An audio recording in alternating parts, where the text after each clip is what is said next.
Hello guys, स्वागत है आपका मेरे चैनल पे। तो आज मैं आपके लिए एक ऐसी रेसिपी लेके आई हूँ जो आपने शायद ही कभी खाई हो या कभी बचपन में खाई हो या कभी बनाते भी हो शायद गांव में अपने।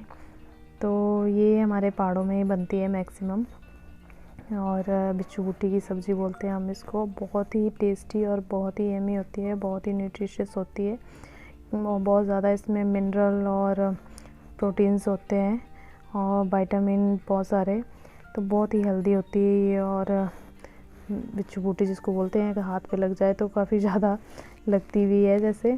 तो ये देखिए इस तरह से लगी होती है ये खेतों में, और इस तरह से चिमटे से निकालनी पड़ती है। और यहाँ पे मैंने वही चिमटा लिया हुआ है जो कि पहाड़ों में यूज़ करते हैं, लोहे का काला सा चिमटा। और बिच्छू बूटी निकालने के साथ साथ ये भी लगी होती है खेत की किनारे किनारे पे इस तरह की, जो इसको हम अपनी भाषा में फुफरू बोलते हैं। ये भी अच्छा होता है, इसमें मिक्स करके ये भी डाल देते हैं। और इस तरह के ये बिच्छू बूटी निकाल के ये चिमटे के साथ निकाल लेते हैं हम लोग, जो चूल्हे पे यूज़ करते हैं। चिमटा काला लोहे का, उसी को यूज़ करते हैं। तो इस तरह से निकाल लेते हैं चिमटे के साथ। और ये देखिए इस तरह की होती है पहाड़ों में हमारे ऊपर। कई जगह बहुत थोड़ी गहरे रंग की होती है, काले रंग की, और उस पर कांटे भी बहुत होते हैं।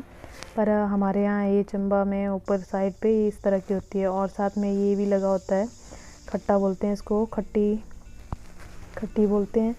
तो क्योंकि गर्म होती है इसकी तासीर काफ़ी, जो ये बिच्छू बूटी होती है, तो बैलेंस करने के लिए इसको ये चीज़ें मिक्स करके डाल सकते हैं हम लोग। तो कुछ लोग डालते हैं, कुछ लोग नहीं भी डालते हैं, लेकिन जो हमारे घर में बनती है हम लोग इसी तरह से बनाते हैं। थोड़ी सी खट्टी डालते हैं मिक्स करके, थोड़ी सी जो फुफरू है वो डाला है, और साथ में ये बिच्छू बूटी।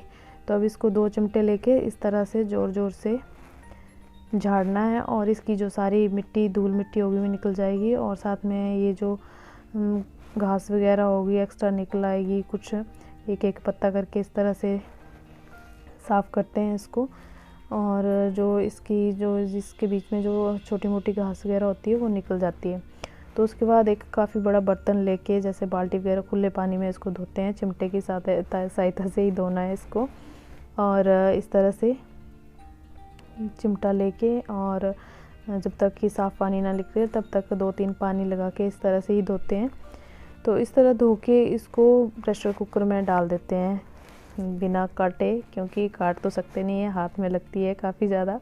तो इस तरह से बिना काटे इसको डाल देते हैं प्रेशर कुकर में। और इसको पकने में करीब मतलब मीडियम आंच पे रखते हैं। ये तो हमने चूल्हे पे बनाई थी, मीडियम आंच पे 1-पौना घंटा लगता है, पौना या 1 घंटा। इस तरह से थोड़ा नमक डाल के बस इसमें पानी डाल देते हैं 1 गिलास से। और फिर 1 गिलास पानी डाल के मैंने इसको चढ़ा दिया था चूल्हे पे, मिट्टी के चूल्हे पे ही बनाया था। और ये देखिए ये करीब 1 घंटे के बाद हमने इसकी स्टीम निकाल दी, और ये पक के रेडी हो गई है। इसका पानी सूखना नहीं चाहिए, नहीं तो ये फिर अच्छी नहीं बनती है।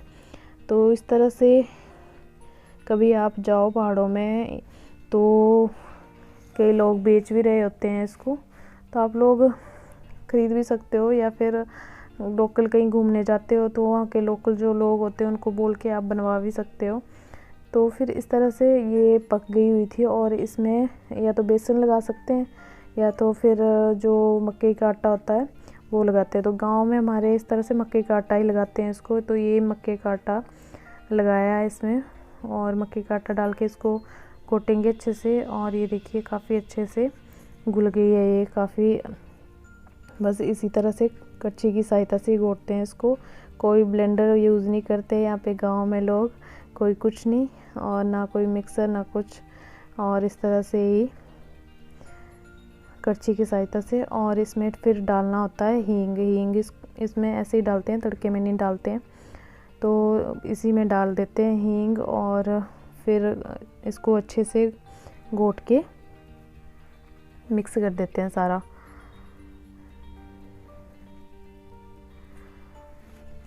तो ये काफ़ी टेस्टी होती है सब्ज़ी, बहुत ही यम्मी, इतनी डिलीशियस होती है ना कि क्या बताऊँ मैं आपको। बहुत ही टेस्टी होती है। कभी आप जाओ ऊपर पहाड़ों में तो वहाँ से लोकल से बोल के बनवाओ, बहुत ही खाओ कभी, बहुत ही टेस्टी होती है। ये देखिए कितनी अच्छी घुल के तैयार हो गई है। तो अब मैं लगाऊंगी यहाँ पे इसको तड़का। तो तड़के के लिए शुद्ध सरसों का तेल और उसमें डालना होता है धनिए के बीज, सूखे धनिए के बीज और साथ में सूखी लाल मिर्च। बस यही इसका मसाला है और प्याज वगैरह कुछ नहीं लगाते, अपनी मर्ज़ी है। वैसे डालने को कुछ भी डाल सकते हैं, पर जो मतलब इसका तरीका है वो यही है कि बस तेल में ये धनिया के बीज डाल के और साथ में लाल मिर्च डाल के इसको अच्छे से जब भुन जाए तो उसके बाद इसको तड़का लगा देते हैं। इसका तड़का लगाने के बाद इसको 10-15 मिनट बिल्कुल मीडियम आंच पे रखना है और हिलाते रहना है, क्योंकि इसमें जो डाला था बेसन या आटा उसको पकने के लिए। मैक्सिमम अक्टूबर में शुरू कर देते हैं पहाड़ों में लोग खाना इसको, और अक्टूबर से लेकर मार्च अप्रैल तक खाते हैं इसको। फिर आगे गर्मी हो जाती है, तो गर्मी तो खैर पहाड़ों में नहीं होती है, पर गर्मियों में अच्छा भी नहीं लगता इसको खाना। ये सर्दियों के टाइम में ही अच्छी लगती है खाना। तो फिर उसके बाद इसमें जाता है देसी घी, और देसी घी के साथ इसका कॉम्बिनेशन इतना सही लगता है ना, देसी घी और मक्की की रोटी और साथ में ये देखिए गलगल का अचार। तो ऊपर पहाड़ों में ज़्यादा मैक्सिमम गलगल का अचार होता है या तो नींबू का अचार, और इसका कॉम्बिनेशन इतना सही होता है। गलगल का अचार, मक्की की रोटी, हमारे यहाँ वाइट मक्के की रोटी होती है, वाइट ही मक्के होते हैं, तो हम लोग वाइट मक्की बीजते हैं और वाइट ही रोटी होती है हमारे यहाँ पे। तो वाइट मक्के की रोटी, साथ में ये बिच्छू बूटी की सब्ज़ी एंड बोलते हैं हम इसको अपनी पहाड़ी भाषा में, और साथ में गलगल का अचार। तो ऊपर से घी डाल के बहुत ही यमी यमी होती है, ये बहुत ही टेस्टी होती है।